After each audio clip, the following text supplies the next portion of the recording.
Sungguh-sungguh Allah sangat ridho ketika seorang hamba itu makan. Makan ketika sesuap nasi dia muji Allah. Ketika minum seteguk nasi dia muji Allah. Itu kalau orang diridhoni Allah itu wali betul. Itu untuk jadi wali itu gampang. Kamu makan ridho.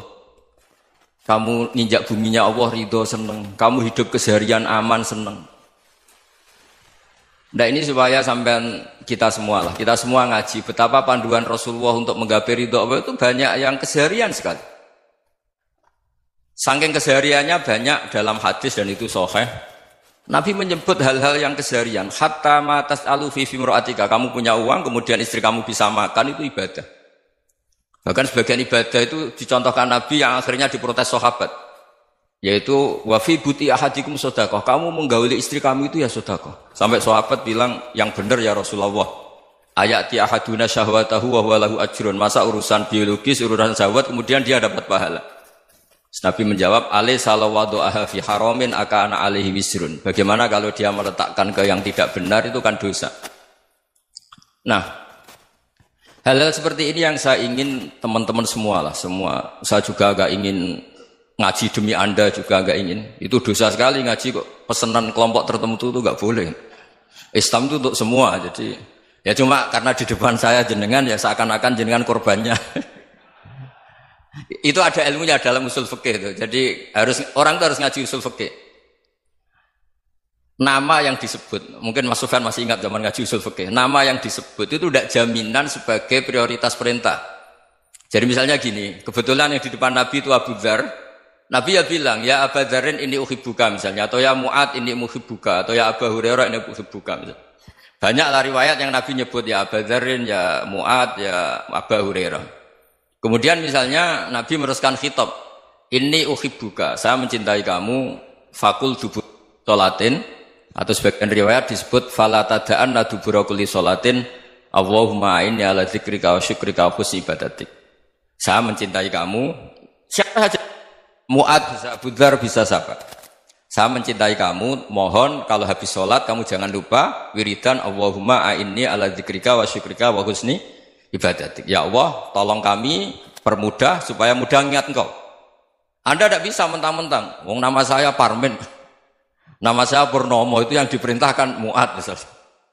Jadi yang disebut satu, tapi khitab itu untuk siapa saja. Saya teruskan. Jadi saya mohon semua kita melakukan kebaikan itu kalau dalam kaidah fikih disebut al-yakin la yuzalu bisyak. Banyak kebaikan yang kebenarannya itu 100%. Tidak punya efek samping ke pihak lain, ke kelompok lain, ke komunitas lain. Itu tadi misalnya Anda makan dan itu murah sekali, hanya butuh satu piring. Setiap punyaan kamu muji Allah, setiap minum kamu muji Allah. Itu redaksinya Rasulullah SAW disebut Allah sangat ridho ketika seorang hamba makan, kemudian dia memuji Allah. Atau minum, kemudian dia muji Allah. Logikanya gampang, negara seperti ini yang kamu harapkan bentuknya kayak apa, mertua, ipar, komunitas, tetangga. Itu nyata terjadi itu kan belum pasti.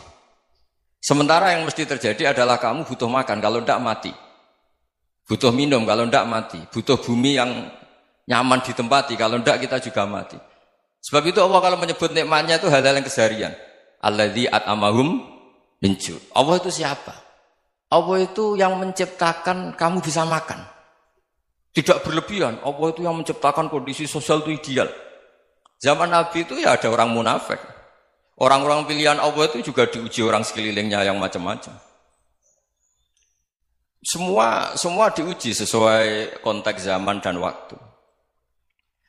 Nah, tapi ada ibadah-ibadah yang selalu disarankan Nabi. Sampai Nabi itu pernah ditanya, ayul islami khairun ya Rasulullah, Islam terbaik itu gimana? Jawaban Nabi itu unik. It'amut to'am. Islam terbaik itu ya makan-makan, yang santai-santai. Ketika Allah menyebut beberapa kebaikan, falak tahamal aqobah wa ma adrokan apa? Mal aqobah. Terusannya apa? Fakku raqobah. Terusannya apa? Au it'amun fi yaumin di masubah. Ya, atau acara makan-makan itu juga Islam. Kenapa? Ya bayangkan kalau tidak ada makanan, kita mati kan? Kondisi sosial tidak ideal itu Anda masih gak apa-apa. Tapi kalau Anda tidak makan, Anda tidak minum, Kamu punya istri cerewet masih bisa hidup, punya mertua cerewet masih bisa hidup. Tapi kalau tidak makan bisa mati. Berarti penting mana istri sama makan? Penting mana? Makan. Semoga istri Anda dengar, nanti kamu disuruh makan tapi pulang deh. Itu kalau dibahasakan makan masih memahami. Penting mana nasi satu piring dengan istri. Enggak ada nasi mati, enggak ada istri belum mati. Penting mana? Enggak berani jawab kan? Nah, ternyata Anda ada garang kan di depan istri. Jadi saya mohonlah, mungkin Mas Sufyan Sauri tadi yang bisa bantulah. Teman-teman tuh ngaji yang keseharian saja. Karena kita nyari ridha Allah itu berdasar firman Allah. Dan firman Allah itu menyebut keseharian itu riang, gampang. Yaitu tadi misalnya wa min ayatihi manamukum billaili wan nahar. Termasuk ayat-ayat Allah itu kamu tidur. Maka dulu itu ada guyonan, ada tokoh Mu'tazilah, kelompok dalam Islam yang berpikir manusia itu bisa menentukan ikhtiarnya sendiri. Karena saya bisa duduk, duduk, ingin berdiri, berdiri. Karena kelompok ini enggak terima kalau semua kehendak Allah, nanti bagaimana kalau semua kehendak Allah kok ada hisab ya, ada sanksi. Lucunya itu dia akhirnya, ini cerita ya, mencintai seorang perempuan, cantik sekali. Dan itu dia menjadi ahli sunnah itu oleh hal-hal yang sepele. Karena istrinya cantik, ya namanya suami istri itu hubungan intim. Terus ditanya, Mas, masih ingin lagi? Masih. Silahkan diulang lagi. Wah ya tidak bisa. Katanya manusia bisa menentukan yang diinginkan. Itu tobat itu. Itu nggak bisa ditobatkan Mas Sufyan Ats-Tsauri. Orang cantik yang mudah nobatkan orang itu orang cantik. Segampang itu. Akhirnya kita tahu, makanya kalau dalam kitab Hikam itu disebut al-aqil mayyakul madza yaf'alu wa hubi wal ghafil mayyakul madza af'al. Orang yang punya akal karena sadar ini wilayah Allah, semua milik Tuhan. Itu dia tiap hari berpikir, besok Allah akan melakukan apa terhadap dunia ini. Kamu merencanakan suatu mau plesir, ternyata gempa. Mau wisata ke Rusia, ternyata perang. Kamu tidak pernah tahu apa yang akan terjadi besok. Wa ma tadri nafsum madza taksibu ghadan. Tapi anda semua kita ini sering punya jadwal permanen. Makanya saya kalau diundang siapa saja, sanad takdir. Yang jelas Gus ini acara penting. Ya masih acara penting nak pangeran ngersakno piye? Kok ape dadi pangeran? Kamu kok mau jadi Tuhan? Itu kadang ya kiai. Penting Gus acara ini jenengan harus memastikan bisa. Loh kamu itu yang ngajarin tauhid, sesuatu itu biadillah kok bilang-bilang apa pasti. Kalau maksa terus tak tobatkan loh kamu kata saya itu. Ya kalau gitu Gus bilang insya Allah. Wah itu hati saya, fisik saya, roh saya sudah bilang insya Allah. Tidak usah kamu latih kata saya. Nah hal-hal tauhid keseharian itu gampang sebetulnya. Wal ghafil yaqulu madza af'al. Tapi orang yang lupa Allah dia setiap hari bilang besok apa? Kita bisa melakukan apa? Seakan-akan dia itu aktor, dia penting, dia subjek permanen, dia. Padahal kita ini hanya objek kehendak Allah Subhanahu wa taala. Karena kita yakin sesuatu yang terjadi di alam raya ini kita tidak bisa apa-apa. Makanya saya sering ngaji, sering bilang saya. Ketika Anda mensifati Allah, Dia yang menghidupkan. Sudah itu tanamkan sehingga ketika kita mati santai saja. Kenapa santai? Allah punya cara menghidupkan kita. Zaman kita hidup juga gak tahu caranya ngelola jantung, ngelola paru-paru. Kamu juga gak tahu ngelola oksigen yang tidak beracun, tidak ngandung polusi. Tahu-tahu hidup. Gak ingin tua ya tahu-tahu tua, gak ingin mati tahu-tahu mati. Selama ini kita hidup juga gak tahu apa-apa sebetulnya. Hanya gaya tok, punya jadwal, punya planning. Kalau kamu bisa menentukan pilihan Anda, pasti Anda istrinya cantik, 4 neriman semua, qanaah semua. Nyatanya enggak kan? Ada 1 jelek, cerewet. Oh itu kan, nyatanya enggak bisa apa-apa Anda kan? Dan kamu bawa mati lagi. Itu kan, istri Anda juga gitu, punya keinginan, punya suami yang ganteng, yang jabat, yang neriman, yang enggak poligami. Ya enggak kesampaian juga. Kalau kita ngitung tingkat kegagalan kita itu gagal terus. Ya kan? Nah, terus ingat Allah. Madza yaf'alu wa bi. Orang yang punya akal selalu berpikir Allah itu menghendaki apa terhadap saya. Lalu sama-sama orang melihat orang yang serius. Itu kata Anda itu pemikir berat, serius. Senang punya tokoh yang merengut karena kamu anggap serius. Tapi sebagian orang anggap orang yang serius itu wong merengut, wong masam, wong muka kok ditekuk.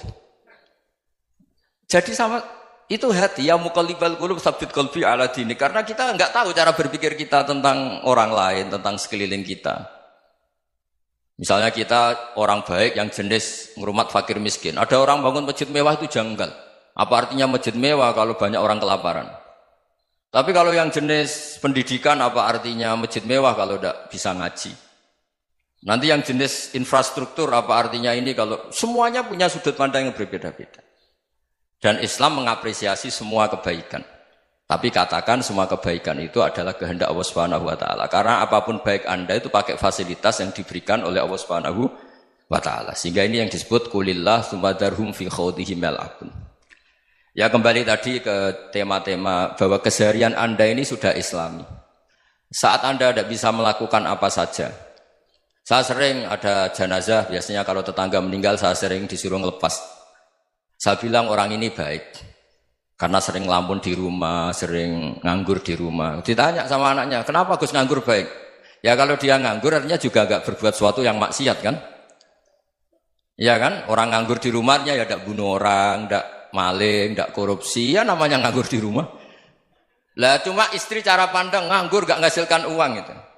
Tapi juga gak menghasilkan kriminal kan? Jadi sebenarnya Islam itu makanya kalau sampai ngaji usul fikih itu ada kitab usul fikih namanya Lubul Usul, itu terkenal sekali di pesantren itu. Itu kalau ngapresiasi keseharian itu luar biasa. Izma min mubahin illa wa yatahaqqaqu bihi tarku haramimma. Karena keseharian yang mubah saat Anda lakukan itu ada kehebatan yang luar biasa, yaitu meninggalkan haram. Makanya dulu banyak orang-orang alim ketemu temannya itu guyon sampai semalaman. Itu biasanya yang semangat Islam itu kiai kok tidak tahajud, kiai kok tidak witir.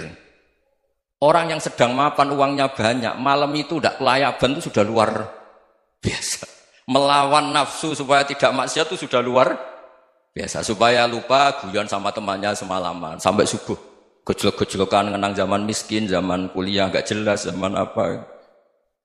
Melihatnya jangan tarkut tahajud. Seperti ini meninggalkan tahajud, tapi meninggalnya ini talkul muharramat. Jadi kayak apa hebatnya?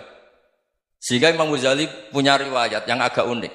Hatta takuna ibadatu akhiri hadil ummah iku an-naum.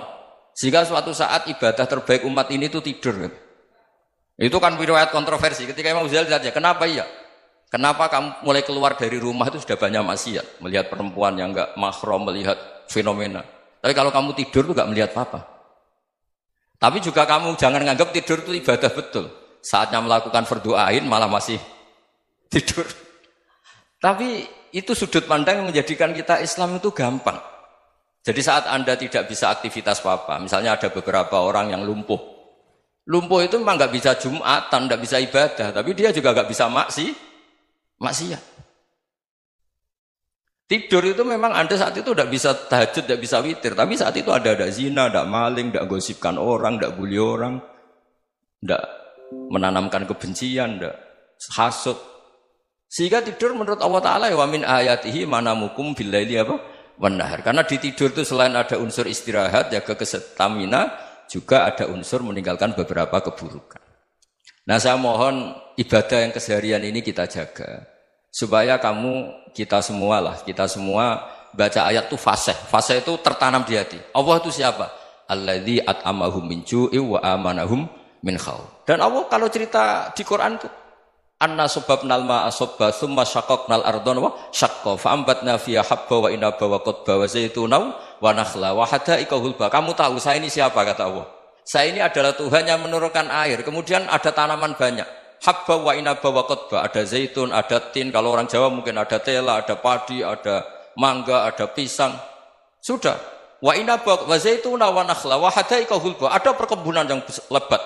Tujuannya apa? Mata Allahkum, silahkan kamu pakai, kamu nikmati. Tapi karena kadang kita ini punya ide-ide besar. Tadi untuk syukur saja nunggu punya istri riman, rumah baik, tetangga baik, komunitas baik, semuanya baik baru syukur. Lama-lama nanti ada di surga, syukurnya nunggu surga paling kelas A. Itu sudah ada yang menghuni Rasulullah, kamu nggak boleh di situ. Masa untuk syukur saja? Repotnya Masya Allah. Jadi mohonlah Quran yang kalau Anda hafalkan juz sama itu kan ada ayat-ayat yang kayak tadi. Ya, fal yang dzuril insanu ila ta'ami. Coba lihat. Apa yang kamu makan ya? Dari mana? Dan untuk mempertahankan hidup kamu keseharian. Jadi jangan kira ibadah itu harus membentuk komunitas yang versi Anda. Ibadah itu harus hal yang mulu-mulu. Kesehariannya Anda alami. Loh ini saya tidak bikin-bikin. Saya ngaji bukan karena berdasar pesanan. Itu ayat yang saya baca kan betul ada ayatnya kan. Fal yang dzuril insanu ila tu'amih. Anna sobabnal ma'a sobba. Thumma syaqaqnal ardo syaqqa. Fa'ambasna fiha habba wa inabau wa qodba. Wa zaitunaw wa nakhla wa hadaika ghulba. Terusannya apa? Mata'al lakum. Silakan kamu nikmati. Mata itu silakan kamu nikmati. Ya kayak sampean dikasih hidangan ya makan. Ya sudah makan. Habis makan ya minum. Habis itu ngantuk ya tidur. Ya sudah normal-normal saja. Kayak apa indahnya Islam. Tapi Anda mencari Islam yang gimana lagi? Nah itu yang diajarkan guru-guru kita, diajarkan sanad kita sampai Wali Songo, sampai Rasulullah SAW. Bahwa pada akhirnya ada jihad, ada perang. Itu dulu memang perang, bukan membunuh. Beda. Dulu kita dijajah Belanda ya perang. Dan itu normal karena kita dijajah. Jadi ketika orang lain ingin baik sama kita, wa in ahadum minal musyrikin astajaruka ya fa'jirhu hatta yasma'a kalam Allah. Kalau mereka ingin baik ya kita baik. Makanya ada istilah musta'man, mu'ahad. Kalau mereka ingin damai, berdampingan dengan kemajmukan ya itu yang lebih baik. Karena memang Islam menghormati proses perdamaian. Wa in janahu lis-salmi ya fajnah lah. Kalau ingin damai ya kita harus